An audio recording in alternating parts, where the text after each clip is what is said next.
बचपन से मुझको भी प्रेरणा देते रहते हैं। मेरे पिता तो बड़ा स्नेह करते हैं, जसवीर सिंह राणा जी। इस कार्यक्रम के आयोजक संयोजक न जाने कितने नौजवानों को प्रेरणा देते रहते हैं। आर्य जगत के प्रसिद्ध वेदों के विद्वान सन्यासी हमारे स्वामी यज्ञमुनि जी महाराज, समस्त आर्यभद्र पुरुषों, छोटे नन्हे मुन्ने बच्चों, वंदनीय मातृ शक्ति। बहुत ही संक्षिप्त विचार मैं आपके बीच में रखता हूं। समय का अतिक्रमण नहीं करना क्योंकि बहुत वक्ता है। और वो तो गुरु जी कहते हैं, राणा जी कहते हैं कि भाई अपनी बात को एक सूत्र में भी कह दो।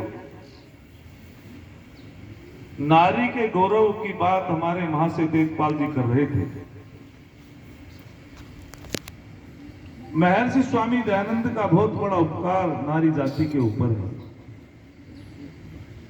आपके बीच में मैं एक उदाहरण देकर के बताना चाहता हूं।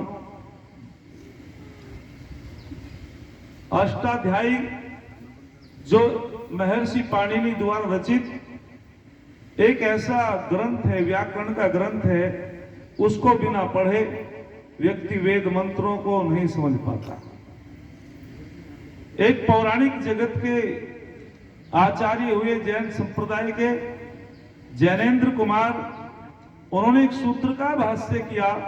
और उस सूत्र का क्या भाष्य किया? हेतु को लेकर के कि दुख का कारण क्या है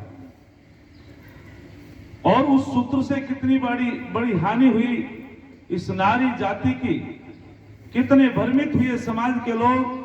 तो उन्होंने उस सूत्र का भाष्य करते हुए कहा कि दुख का कारण क्या है, मनुष्य क्यों दुखी होता है, क्या कारण है कि मनुष्य दुखी रहता है।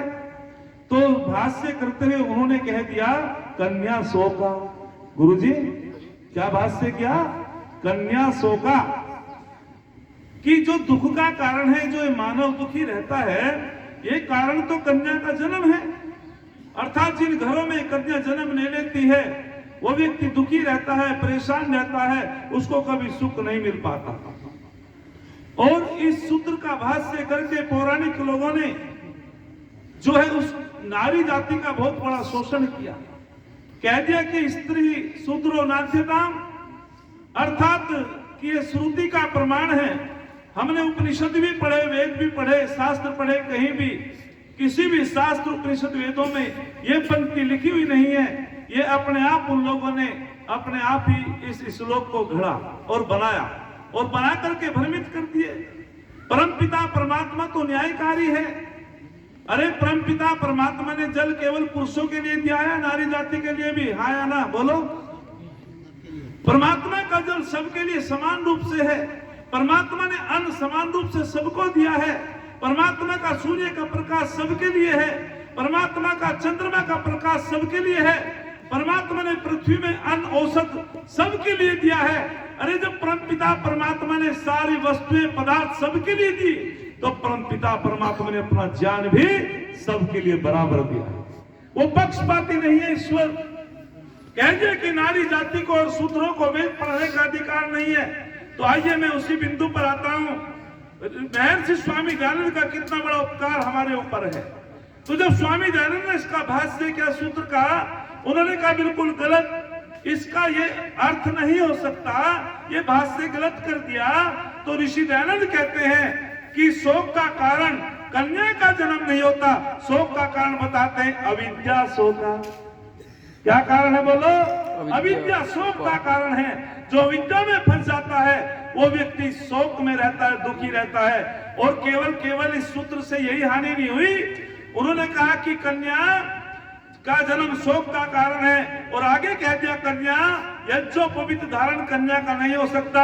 अरे केवल यज्ञोपवीत की बात नहीं, केवल आपका अधिकार यज्ञोपवीत ही नहीं छीना, यज्ञोपवीत विद्या का सूत्र होता है। और जब यज्ञोपवीत आपको नहीं दिया गया, 3 धागे नारी जाति के, पत्नी के और 3 सूत्र पुरुष के आज भी पौराणिक जगत में 6 धागों का यज्ञोपवीत धारण कराया जाता है। बोले क्यों?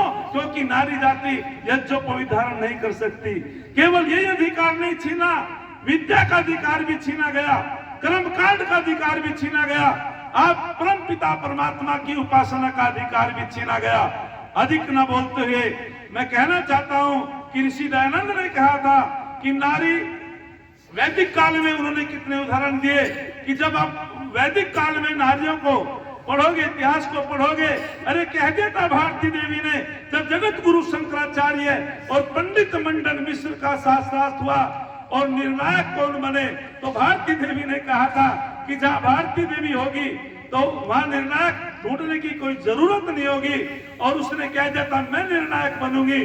पंडित मंडन मिश्र और जगत गुरु शंकराचार्य का निर्णय करने वाली कोई विदुषी नारी थी, उसका नाम भारती देवी था। तो इसीलिए नारी का, अरे देवकी नंदन ठाकुर कहता है कि नारी जाति को गायत्री मंत्र पढ़ने का अधिकार नहीं है। एक बालिका ने खड़े होकर के कहा, पौराणिक कथावाचक है, बोले जी क्या नारी गायत्री मंत्र का जप कर सकती? बोले बिल्कुल नहीं। बोले क्यों? कि इसको अधिकार नहीं है, यज्ञोपवीत धारण करने का अधिकार नहीं है, गायत्री मंत्र जपने का अधिकार नहीं है। बोले जिस स्कूल में मैं पढ़ती हूँ उस स्कूल में प्रार्थना में गायत्री मंत्र बोला जाता है। बोले या तो उस स्कूल को छोड़ दे, और यदि गायत्री मंत्र जब पढ़ा जाए अपने कानों में उंगली दे ले। हमने कमेंट किया, अरे कैसी बातें करते हो, गायत्री मंत्र में बुद्धि की प्रार्थना की गई है और बुद्धि की आवश्यकता नारी को भी होती है और बुद्धि की आवश्यकता पुरुषों को भी होती है। स्वामी दयानंद ने आपकी सबसे ज्यादा वकालत की। अधिक ना बोलते हुए एक छंद कह करके मैं अपनी वाणी को विराम देता हूं। किसी ने बहुत सुंदर कहा, अरे सच तो यह है नारी की महिमा दुनिया जानने पाई है। अरे सच तो यह है नारी की महिमा दुनिया जानने पाई है। ये मंदिर में मीरा है, रण क्षेत्र में दुर्गा बाई है, विद्या के क्षेत्र में गार्गी देवी है, जिसकी कथा निराली है। इस नारी के कारण ही तो ये धरती गौरवशाली है, इस नारी के कारण ही तो ये धरती गौरवशाली है। मैं भी, गुरुजी ने लंबी रेस का घोड़ा बना दिया, लेकिन 10 मिनट में तो गला गर्म हो। वक्ता और भी है, सुनने और भी है, और मैं सभी का अभिनंदन करता हूं, स्वागत करता हूं, गुरुजी का विशेष धन्यवाद करता हूं। आपने थोड़ा समय दिया, बहुत बहुत धन्यवाद आप लोगों का। इति ओम संत।